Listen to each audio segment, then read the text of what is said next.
हीना voice में आपका स्वागत है। वीडियो शुरू करने से पहले वीडियो को लाइक करें और अगर आप चैनल पर नए हो तो चैनल को सब्सक्राइब भी कर लें। संजना की भाभी ने आकर संजना और उसकी बेटी अनन्या को बेड से नीचे फेंक दिया और उसकी बच्ची को खिड़की से नीचे गिरा दिया। 3 महीने होने को आए थे संजना को मायके में ठहरे हुए। दोनों भाई आज भी जब रात में दुकान से लौटते थे तो अपनी बहना के पास मिनट भर रुककर उसका हालचाल लेकर ही अपने अपने कमरे में जाते थे। पर बड़ी भाभी के व्यवहार में कुछ कुछ बदलाव सा दिखने लगा था। अभी 2.5 साल पहले ही तो संजना और दीपक का विवाह बड़े धूमधाम से हुआ था। तब दीपक एक बड़े बिल्डर की कंपनी में अच्छे ओहदे पर था।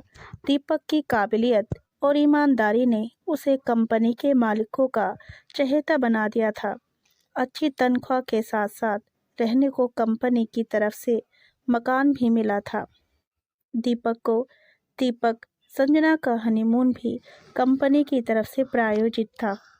विवाह में बड़े भैया ने दीपक के हाथों में संजना का हाथ देते हुए कहा था कि बहन नहीं, बेटी दे रहा हूँ, हमेशा ध्यान रखना मेरी बिटिया का।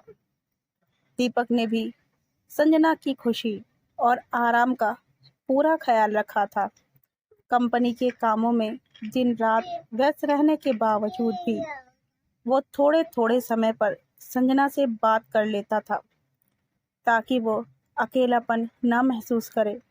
विवाह के साल भर बाद संजना की गोद में अनन्या के रूप में एक प्यारी सी बिटिया आ गई थी। अनन्या की खबर मिलते ही अगले दिन सारा मायका संजना और उसकी बिटिया से मिलने आ गया था। कितने सारे तोहफे लेकर आए थे सब लोग। दीपक ने घर को रंग बिरंगे फूलों से सजाया था। संजना के एक तरफ बेहद प्यार करने वाला पति था तो दूसरी तरफ उस पर ममता लुटाने वाला मायका।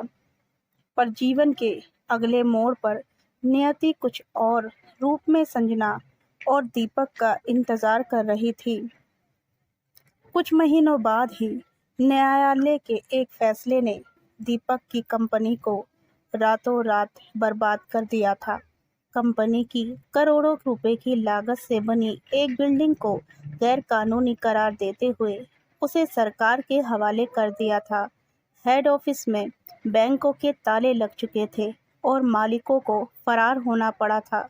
दीपक के पास अब ना नौकरी थी और ना घर था। विवादित कंपनी का कर्मचारी होने के कारण कोई भी दूसरा बिल्डर उसे फिलहाल अपने यहाँ काम देने को तैयार नहीं था। बड़ी मुश्किल से दुबई के एक बिल्डिंग फर्म के काम तो मिला था, पर सैलरी इतनी नहीं थी कि वो पत्नी और बेटी को साथ में रख सके। अतः संजना ने दीपक को दुबई जाने को तैयार कर लिया था। उसे पता था कि आज भले कम पैसे मिलेंगे, पर जल्दी ही दीपक अपनी काबिलियत से कुछ ना कुछ अच्छा कर लेगा। संजना ने दोनों भाइयों से बात कर फिलहाल मायके में रहने का इंतजाम कर लिया था। संजना को कहाँ पता था कि जिस घर में वो सबकी लाडली थी और जहाँ उसकी छोटी सी उदासी से पूरा घर उसके इर्द गिर्द जमा हो जाता था, अब वो वहाँ मेहमान बन चुकी है और उसके साथ क्या होने वाला है। जैसे जैसे समय बीत रहा था, पड़ोसियों और आने जाने वाले मेहमानों के तीखे सवाल संजना को अंदर ही अंदर कमज़ोर करते जा रहे थे। उधर दीपक अपनी पूरी कोशिश में लगा था, क्योंकि उसे भी अपनी पत्नी और बिटिया के सम्मान की चिंता थी। पर खासकर बड़ी भाभी के पिछले 2 दिनों से बदले रवैये ने संजना को दुखी कर दिया था। वो अपना दर्द बताए भी तो आखिर किसे बताए। अनन्या को सुलाकर वो तकिए में मुंह छुपाए सुबक सुबक कर रो पड़ी। तकिया मानो तेज बारिश में भीग गया हो। फिर पता नहीं कब उसकी आंख लग गई थी। संजना की भाभी ने आकर, संजना और उसकी बेटी अनन्या को बेड से नीचे फेंक दिया और उसकी बच्ची को खिड़की से नीचे गिरा दिया। संजना की अचानक आंख खुली। देखा, वह एक सपना था। अचानक उसने अपने माथे पर किसी का प्यार भरा स्पर्श महसूस किया। आंखें खोली तो सिरहाने पर बड़ी भाभी बैठी थी।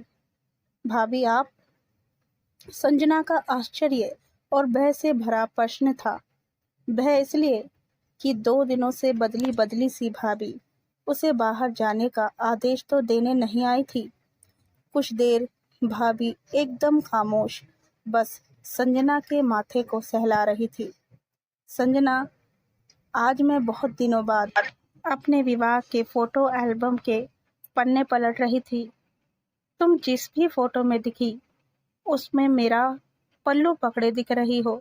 मैंने देखा कि सिर्फ 7 साल की एक बच्ची जिसने अपनी माँ को छोटी उम्र में खो दिया था, वो कैसे मुझ में अपनी माँ को ढूंढ रही थी। अब संजना उठकर भाभी के सीने पर निढाल सी हो गई थी। मुझे याद है, जब मैं नई नई इस घर में आई थी तो मेरी छोटी छोटी ज़रूरतों का कितना मासूमियत से तुम ख्याल रखा करती थी। और एक बार जब मुझे निमोनिया हुआ था तो तुम मेरे बिस्तर के पास ही चेयर पर सो जाया करती थी। भाभी का गला अब बोलते बोलते भारी हो चला था।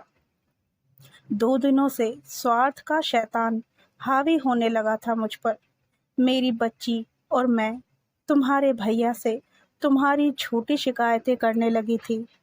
भाभी की भावनाओं का बांध अब दरक कर टूट चुका था।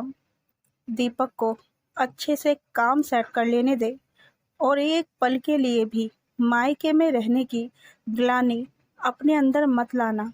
मैं तो दूसरे घर से विदा होकर आई हूँ, पर तुमने तो जन्म लिया है यहाँ।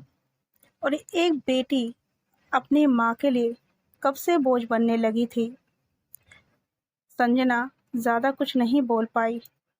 बस भाभी माँ बोलते हुए भाभी के गले से लिपट गई थी। कहानी पसंद आई हो तो वीडियो को लाइक और चैनल को सब्सक्राइब ज़रूर करें।